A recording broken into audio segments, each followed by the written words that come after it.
on va prendre un moment. Il y a eu une rencontre d'information qui s'est tenue le 14 mai.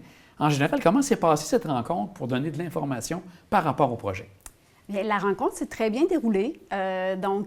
Effectivement, pour nous, c'est important, en période d'information, d'organiser une rencontre, d'inviter l'initiateur du projet pour qu'il vienne présenter son projet et surtout qu'il vienne répondre aux questions des citoyens et citoyennes. Donc oui, la rencontre, elle a été quand même de courte durée. L'initiateur a pu présenter son projet pendant une vingtaine de minutes. Ensuite, les citoyens qui étaient intéressés à poser des questions ont pu le faire.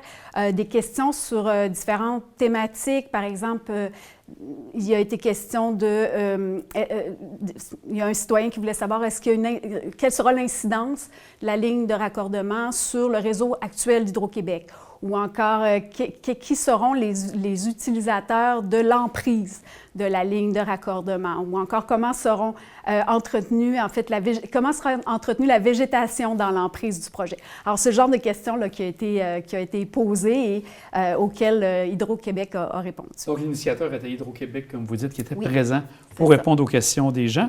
Et là, les gens, je crois que s'ils souhaitent déposer des documents pour éventuellement peut-être avoir une audience publique, doivent le faire d'ici quel moment de ce côté-là? Oui, alors les citoyens et citoyennes ont jusqu'au 30 mai à 23h59 pour envoyer une demande au ministre responsable de l'Environnement.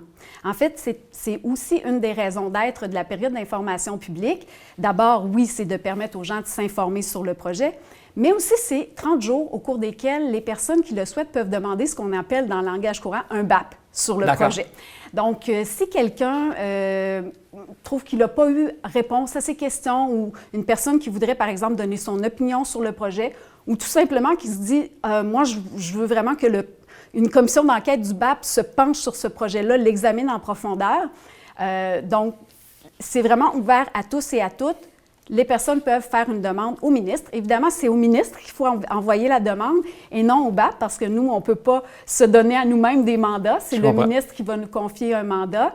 Et la demande, en fait, c'est très simple. La personne a simplement à, évidemment, dire ce qu'elle demande, donc expliquer l'objet de sa demande, dire « bon, je voudrais qu'il y ait un examen public du projet par le BAP, une audience publique, une consultation ciblée ou une médiation ». Ensuite, expliquer les motifs. Pourquoi elle juge qu'il faudrait que le BAP se penche sur ce projet-là.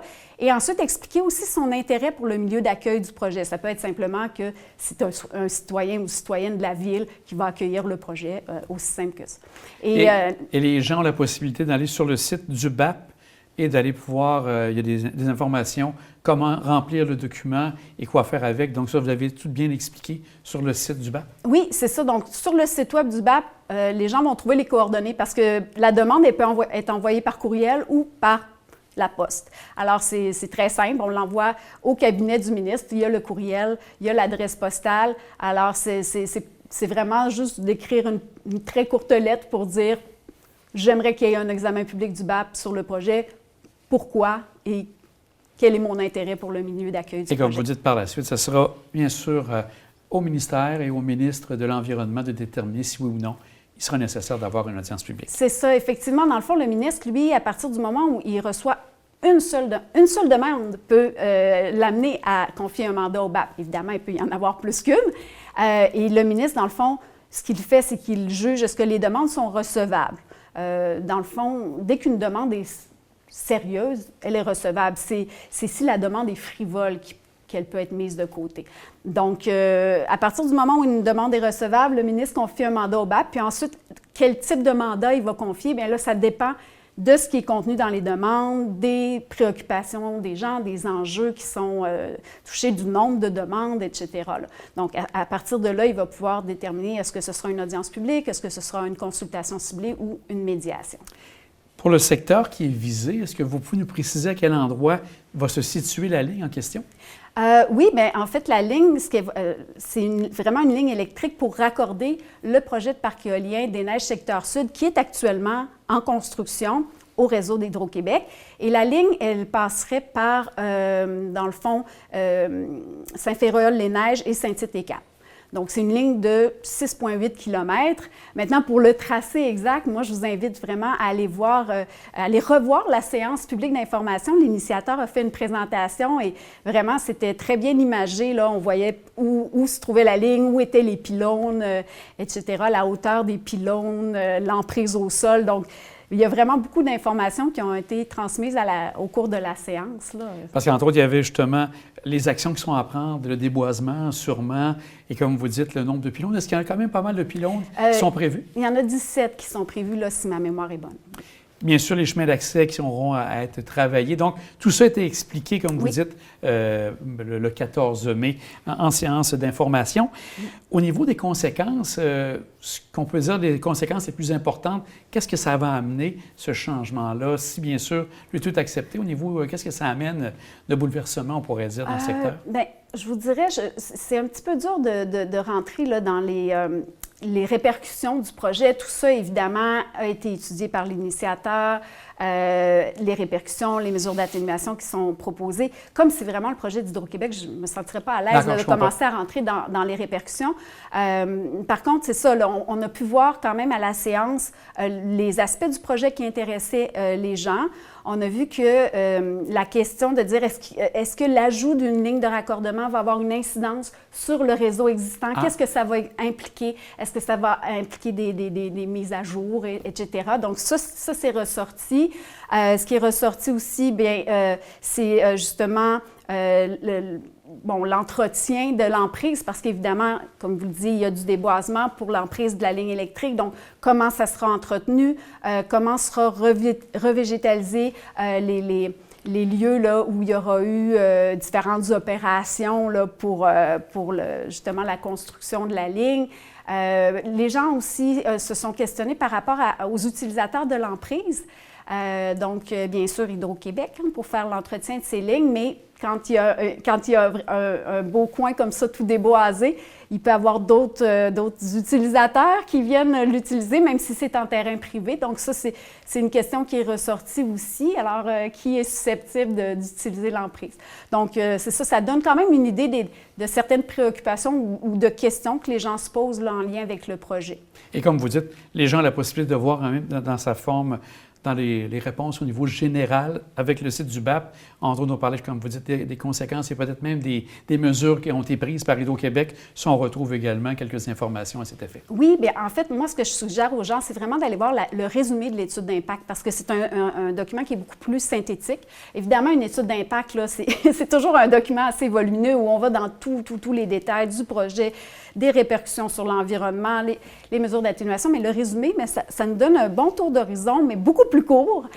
Puis en plus, c'est toujours le document qui est le plus récent, donc avec les données vraiment là, à jour.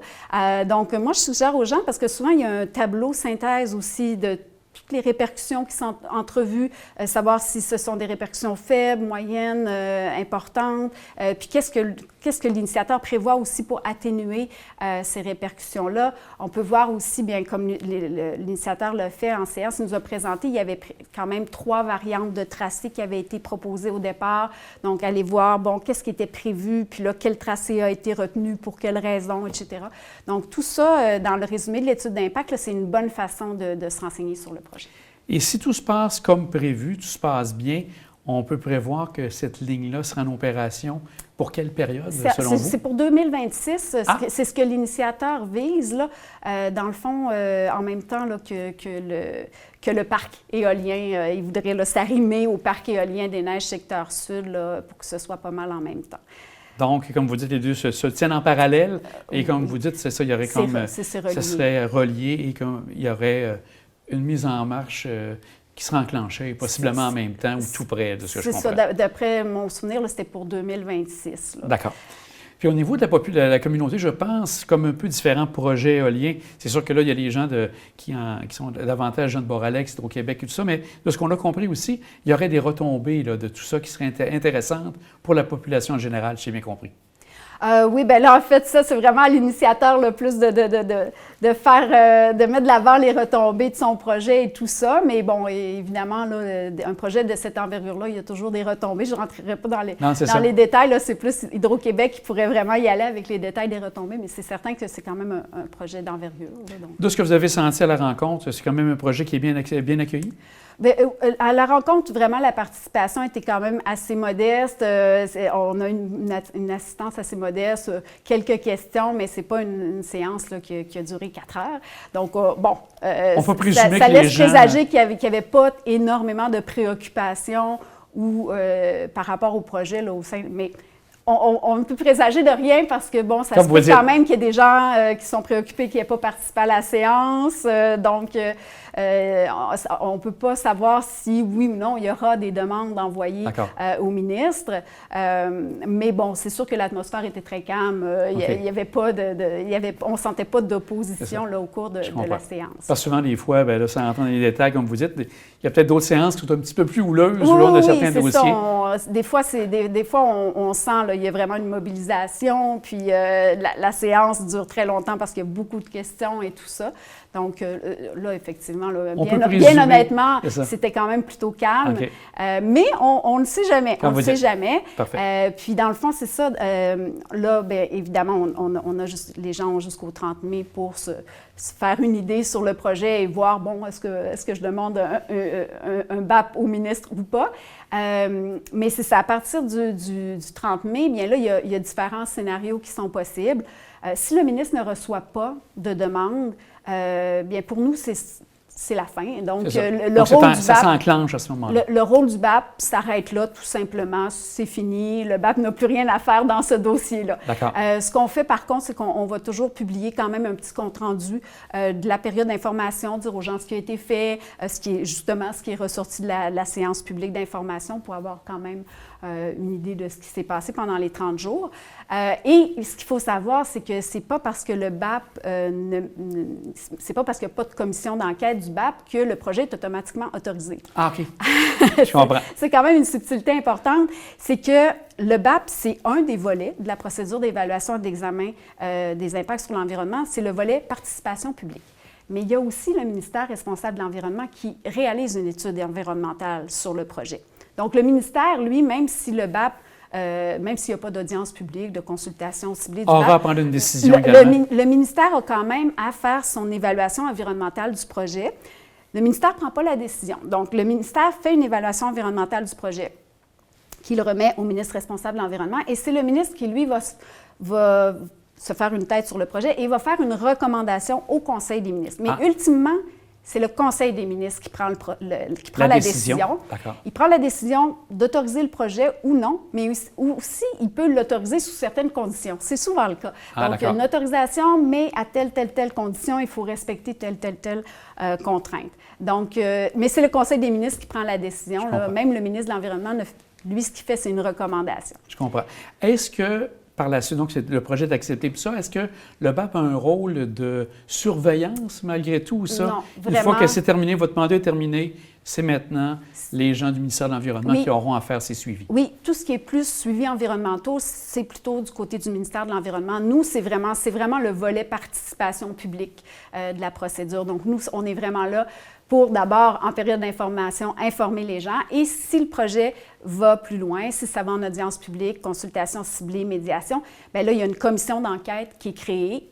Et la commission, bien, comme son nom l'indique, elle enquête sur le projet, mais elle est aussi là pour consulter la population dans le cas d'une audience ou d'une consultation. Donc, aller chercher l'opinion, les préoccupations des gens. Et dans tous les cas, quand il y a une commission d'enquête qui est nommée, elle va remettre un rapport au ministre responsable de l'Environnement. Et puis, dans son rapport, bien, elle émet des constats, elle émet des avis sur le projet pour, ultimement, éclairer la prise de décision gouvernementale. Parce que le BAP, c'est vraiment son but. Donc, c'est son rôle. Donc, on est là pour nous travailler avec les citoyens pour que les meilleures décisions soient prises.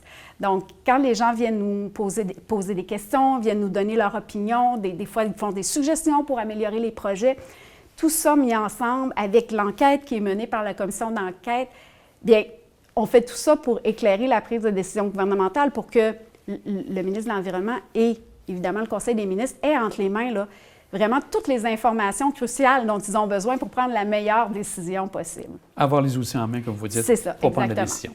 Bien, Madame Ouellette, c'est vraiment clair. On apprécie grandement ce que vous avez nous faire ici pour bien faire comprendre qu'est-ce qui s'en vient. On a bien sûr ce grand projet du projet éolien, mais de voir tous ces petits raccordements qui sont très importants aussi. C'est intéressant de voir qu'il y a aussi un BAP de ce côté-là qui a été lancé. Audience, pas audience, mais information. Oui. Et par la suite, on verra qu'est-ce qui va se passer. Ça, on ne sait pas s'il y aura effectivement Ouais, OK. autre chose. Il n'y aura peut-être pas de suite, mais au moins, on a permis aux gens de s'informer sur le projet et de poser leurs questions. Bien, un grand merci à vous. Mais c'est moi qui vous remercie. Bonne fin de journée. Merci.